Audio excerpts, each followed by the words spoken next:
Secretary higher education. जैसा माननीय मंत्री जी ने बताया, आज ऐतिहासिक दिन है।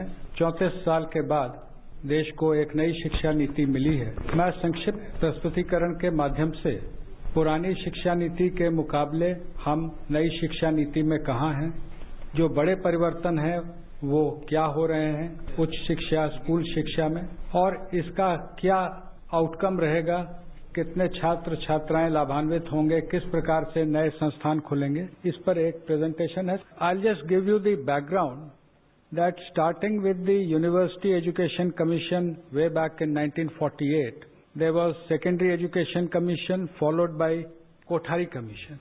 And Kothari Commission was the one which led to the formulation of the National Policy on Education in 1968. Now from 68 to 86, the same policy continued. 86, there was the new policy, the NPE, National Policy on Education 86, उसका संशोधन बहुत सीमित रूप से 1992 में 1992 it was amended, but actually it is the 86 policy which had been continuing till date, that is for last 34 years. सरकार के जो निर्देश हैं उसके आलोक में एक व्यापक कंसल्टेशन किया गया है. We approached all the 2.5 lakh gram panchayats for their suggestions. Then when the draft committee report of Dr. Kasturi Rangan's draft National Education Policy was presented, there was education dialogue with honorable members of parliament. इसके आधार पे जो शिक्षा नीति और उसके बड़े reforms हैं, उसमें उच्च शिक्षा में हम 2035 तक 50% GER ग्रॉस एनरोलमेंट रेशियो तक पहुंचेंगे और उसके लिए होलिस्टिक एजुकेशन की नई व्यवस्था लाई जा रही है, जिसका सबसे बड़ा अंग है मल्टीपल एंट्री एंड एग्जिट. आज की व्यवस्था में यदि 4 साल इंजीनियरिंग पढ़ने के बाद या 6 सेमेस्टर पढ़ने के बाद किसी कारणवश मैं आगे नहीं पढ़ सकता हूं, तो मेरे पास कोई उपाय नहीं है, मैं आउट ऑफ द सिस्टम हो जाता हूं. Multiple entry and exit system में ये रहेगा कि 1 साल के बाद सर्टिफिकेट, 2 साल के बाद डिप्लोमा, 3 या 4 साल के बाद डिग्री.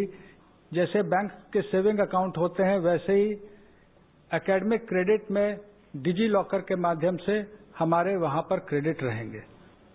इसमें ये भी व्यवस्था रहेगी मल्टीपल एंट्री और एग्जिट में कि जो लोग 4 साल का डिग्री प्रोग्राम करेंगे, जो आगे रिसर्च में जाना चाहते हैं उनके लिए अलग व्यवस्था 4 साल डिग्री प्रोग्राम. जो नौकरी में जाना चाहते हैं, जैसे हम लोग यहाँ पर हैं, तो हम लोग 3 साल के डिग्री प्रोग्राम यथावत पूर्व की भांति रहेंगे, लेकिन 4 year degree programme with 1 year MA and direct no MPhil they can go to PhD. एक और व्यवस्था जो इसमें की गई है वो ये है कि ये सारे प्रोग्राम जो होंगे ये मल्टी डिसिप्लिनरी होंगे. मल्टीपल डिसिप्लिनरी एजुकेशन की जो हम लोग बात कर रहे हैं, उसमें मेजर और माइनर की व्यवस्था होगी. जो मेजर प्रोग्राम जो डिसिप्लिन का है, उसके अलावा माइनर प्रोग्राम भी लिए जा सकते हैं.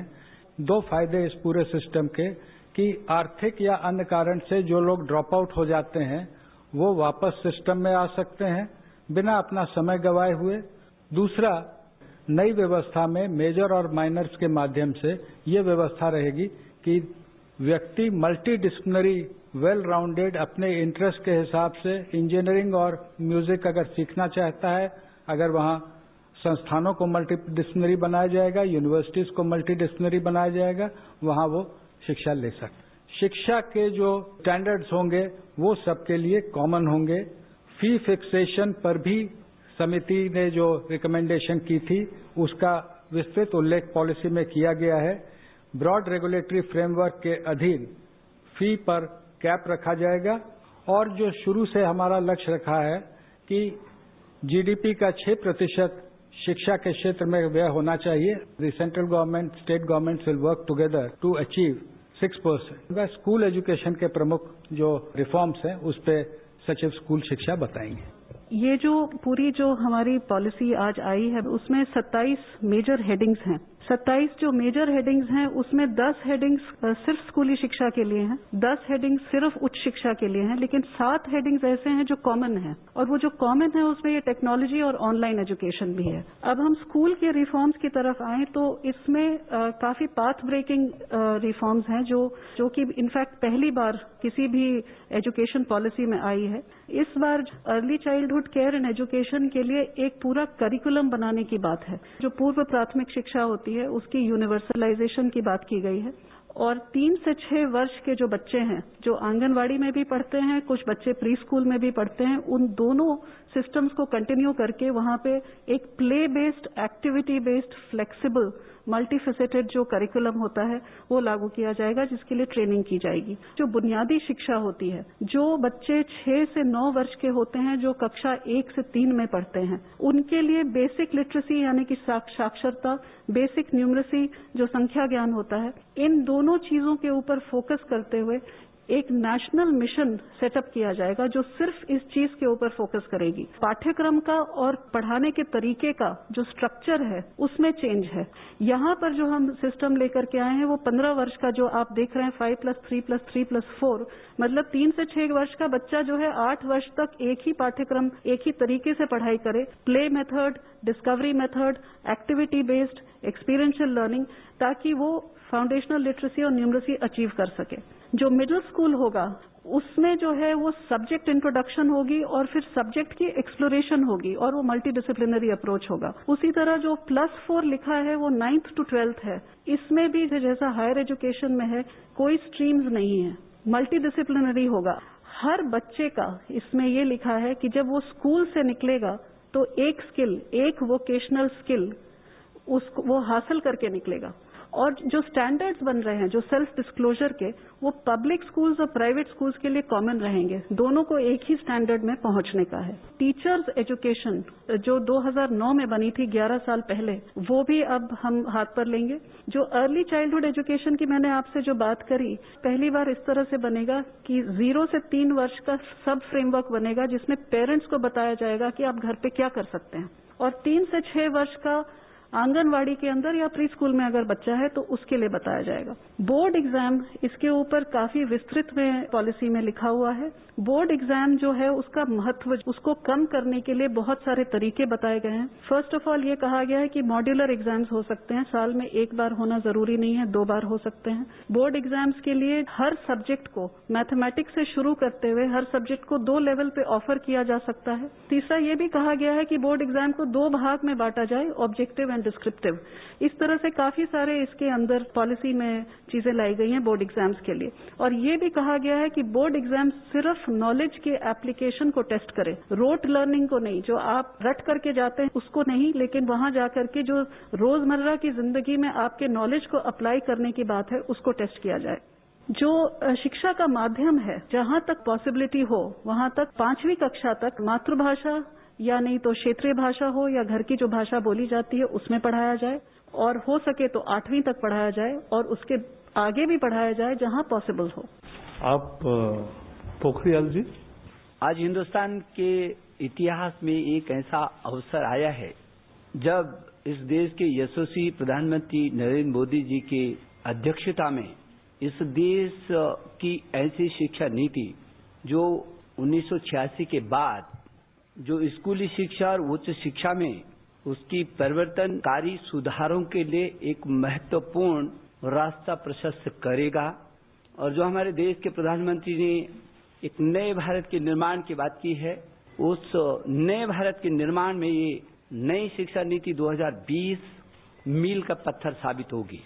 जैसे कि हमारे सचिव स्कूली शिक्षा और सचिव उच्च शिक्षा ने विस्तार पूर्वक सभी बातों को सूत्र रूप में रखा है, और जावड़ेकर जी जो इस मंत्रालय में और इस शिक्षा नीति से तब से लेकर लगातार जुड़े रहे हैं, जिनके समय में, जिनके मार्गदर्शन में ये काफी आगे बढ़ी।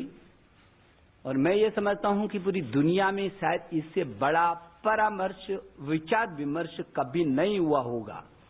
इतना बड़ा नवाचार ये दुनिया के लिए एक उदाहरण है, जब किसी नीति पर देश के कोने कोने से अभिभावकों से, छात्रों से, अध्यापकों से, विशेषज्ञों से, शिक्षाविदों से, राजनीतिज्ञों से, जनप्रतिनिधियों से और यहां तक कि 1,25,000 ग्राम समितियों से विचार विमर्श किया गया हो, जहां सभी सरकारों के साथ भी परामर्श किया गया हो, शिक्षा मंत्रियों से, देश के शिक्षा मंत्रियों से समय समय पर लगातार विचार विमर्श किया गया हो, देश के सभी राज्यों के शिक्षा विभागों के साथ परामर्श किया गया हो, जनप्रतिनिधियों के साथ लगातार बात की गई हो और राज्यसभा और लोकसभा के सांसदों के साथ प्रदेश वाइज लगातार सुबह से शाम तक इन नीतियों पर, इनके एक एक विषय पर